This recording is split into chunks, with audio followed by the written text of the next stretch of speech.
All right. Okay. So anticoagulation protocols. All right. So first and foremost, we will go through some of the risk factors. So clotting and bleeding risk factors. Okay. So let's go through some of the risk factors for clotting. What are the risk factors that put you at high risk of clotting, everyone? What are some of the risk factors? Tell me. Smoking, very good, Dr. Sarah. Good job. Smoking is a very big risk factor for clotting. What else? Atherosclerosis to an extent, yes. Postmenopause, sure. Atrial fibrillation, medical conditions, absolutely. Some medications do that. What medications do that? Wow, there you go, Dr. Rim. Good job. Pregnancy. Okay. Is pregnancy common? Is pregnancy common? The answer is absolutely. It is super common, right? Oral contraceptive pills. Are oral contraceptive pills common? Absolutely. They are super common, right? Hormone replacement therapy common? Absolutely. It is super common, right? Is obesity common? Yes, obesity is super common as well, right? So these are your risk factors for clotting. Then you can have risk factors of bleeding, where somebody has higher tendencies of bleeding than anything else. So tell me the risk factors for bleeding.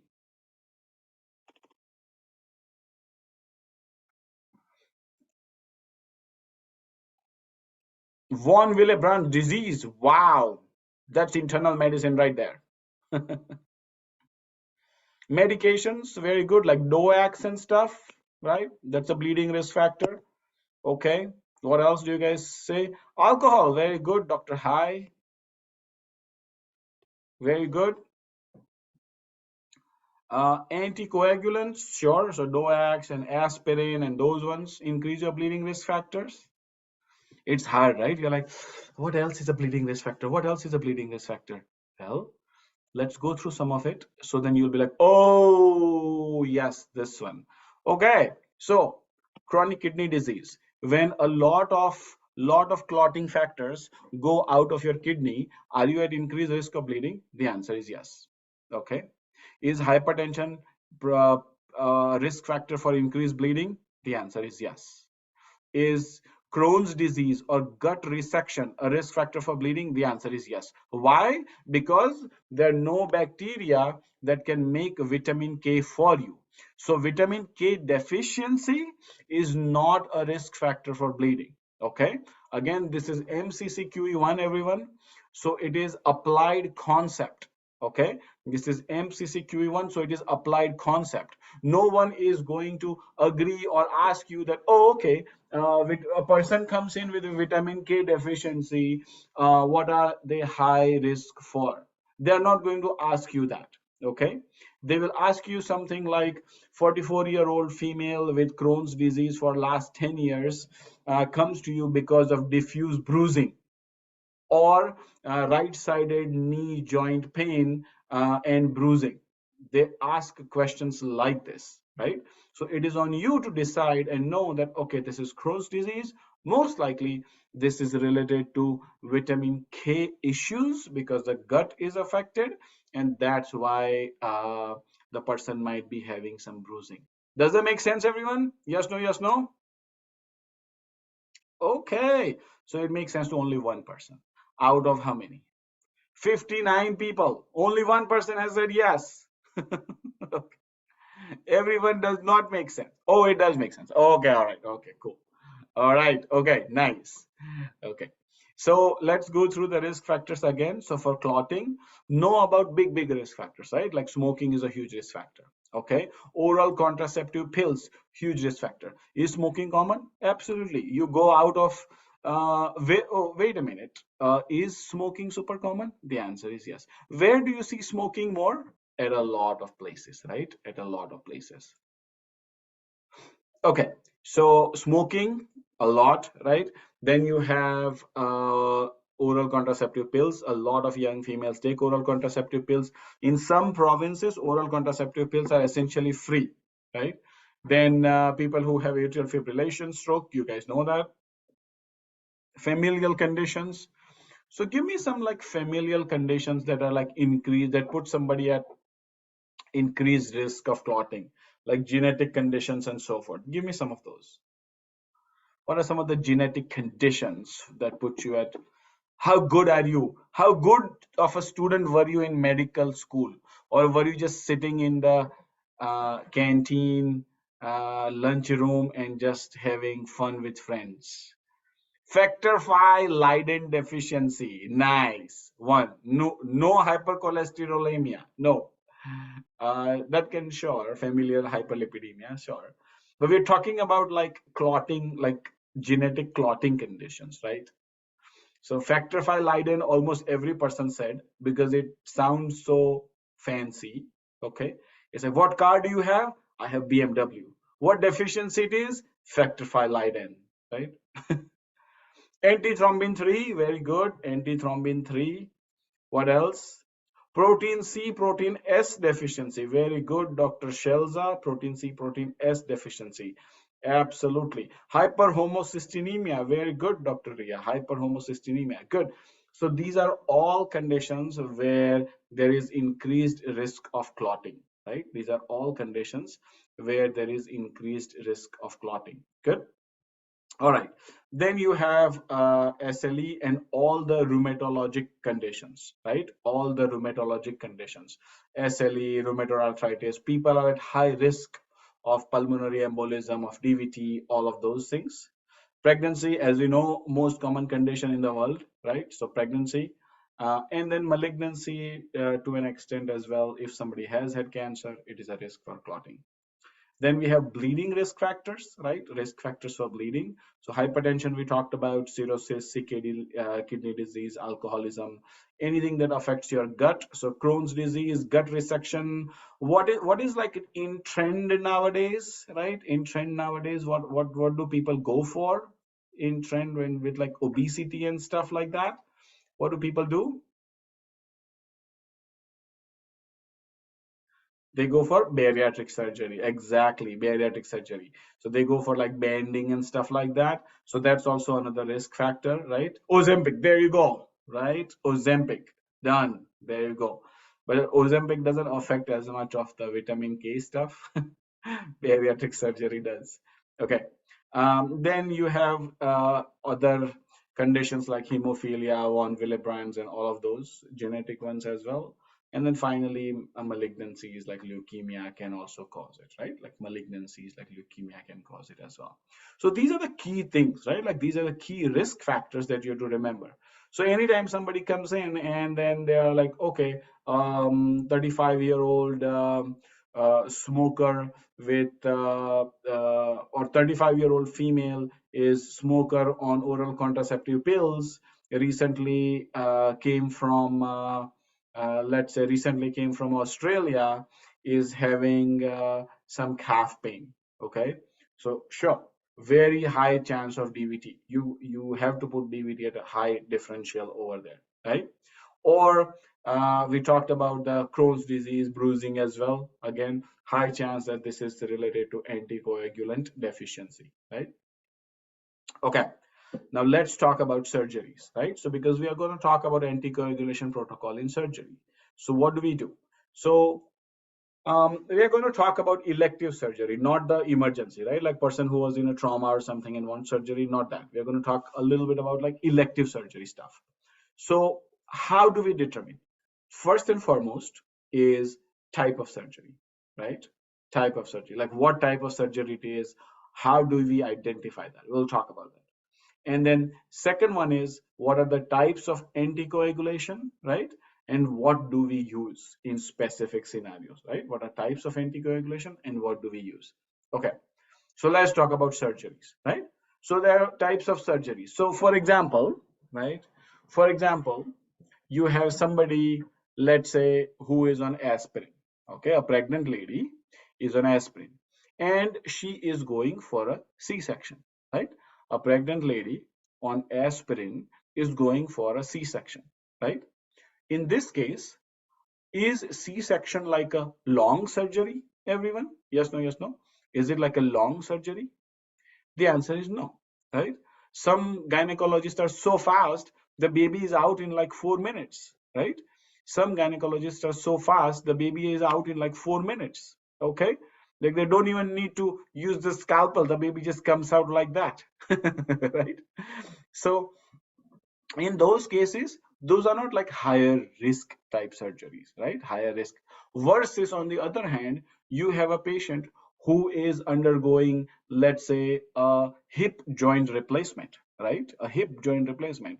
So that is like a big surgery because you are cutting through multiple layers, you are destroying the synovium, the joint capsule, every single thing. Then you are using all the instruments that a carpenter uses, right? You go with like a power saw, and then you go with like a drill, and then you go with like nails, and then you go with like screws and plates and all of those things, right? So you're using everything that a carpenter uses on a human body, right? So it's like a solid surgery with quite a bit of trauma and quite a bit of tissue damage involved. So that's the big difference between the two, that you have to know what type of surgery it is, number one. And number two is how long the surgery will take, right? So let's talk about a little bit more. So types of surgery. So there are two usual types that we divide it into. So one is surgeries with high risk of bleeds, right? High risks of bleeds, like hip replacement. Okay, we're going through multiple things, right? And we're going through a lot of things, so that's your hip replacement. Then coronary artery bypass, right? Like bypass is a big surgery, so that's another one. Kidney biopsy. Is kidney like a vascular organ, right? Is kidney like a vascular organ? It's like, no, no, it's fine. It's okay. We can just do a biopsy on kidney. It doesn't matter. Is it like a vascular organ, everyone? Kidney? Yes, no, yes, no. All the sleepy people? Okay, good. Very vascular. All right, good. Okay, so kidney is a vascular organ. Anytime you poke, okay, good, there is a problem. Tell me what else? What other organs are like vascular organs, like high risk of? Oh, very good, you got it. So, Dr. High, very good. Okay, Dr. Rim, we don't do a biopsy of the heart. I mean, sure, if you are suspecting like cardiac amyloidosis or something, sure. But we normally don't do biopsy of the heart, right? But liver we do, right? Liver we do. Okay. And then spleen is very vascular as well, right? But again, low chance. We don't do biopsies usually unless you're suspecting malignancies or something, right? Okay. So these are very vascular organs. So it's like you're poking into like a blood-filled organ, right? So they're very high risk of bleeding. Okay. What else? Long lasting procedures, right? Long lasting procedure. Thyroid, very good, Dr. Mehla. Thyroid, right? Has Have you guys seen thyroid surgery? Do you know how many? Do you know how many like clips they have to put while doing a thyroid surgery, like lobectomy or something like that? It's like every 2 or 3 seconds is like clip. They go and clip an artery. Clip. They go and clip a blood vessel. Clip. They go and clip a. It's so vascular, right? It is so vascular. That's your thyroid. That's one. What else? Time duration. So there are certain surgeries that are at high risk, right, of bleeds because of the duration. So surgeries that last more than 45 minutes, right? Like femur surgery, right? Like a big, let's say like a comminuted fracture or something like that. So surgeries that are lasting for more than 45 minutes, right? They're big surgeries, like malignancy surgeries and stuff. Okay. And then there are surgeries that are low risk of bleeds. So these are minor surgeries, right? Like somebody going for a cataract surgery. Okay. So cataract surgery nowadays, what is cataract surgery nowadays? Cataract surgery nowadays is like, oh, where are you going? So I'm going for a cataract surgery. Like, oh, okay. When you come back from your surgery, can you bring some milk and some bread as well? We are just running low on it, right? That's your cataract surgery. Okay. 20, 30 years ago, people were like, I'm going for cataract surgery. Like, oh, okay. Do you want me to drive you over there? Are you okay? Like, I'll help. And how long will be the admission for? Like, maybe 2 days? Okay, okay. Make sure you get enough IV and stuff like that, right?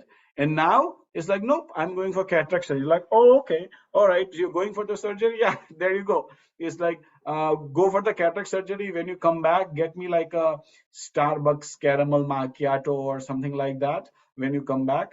It's like, okay, what are you doing by the way? It's like, I'm watching TV. Unfortunately, you can't. Right? So that's cataract surgery. So easy stuff, cataract surgery, carpal tunnel repair, easy stuff as well. Hydrocele, all of this, extremely low risk of bleeds. Okay, so we have devised so far the risk factors, types of surgeries. So far so good, everyone? Yes, no, yes, no? Perfect, perfect. So these are some types of surgeries. All right. Then we will go through some of the types of anticoagulants, right? Some of the types of anticoagulants. So we have anticoagulants. These are the usual ones, right? We have DOACs like apixaban, rivaroxaban. Those are some of the DOACs that we use, right? Then we have other ones like heparin. Okay, so everyone knows about heparin. There are multiple types of it, like unfractionated heparin, enoxaparin, all of that, low molecular weight ones, right? So that's heparin. And then you have warfarin, which is again age-old stuff. Everyone knows about warfarin as well. So these are the types of anticoagulants. Okay, we are not talking about antiplatelet agents. Antiplatelets are like aspirin and stuff.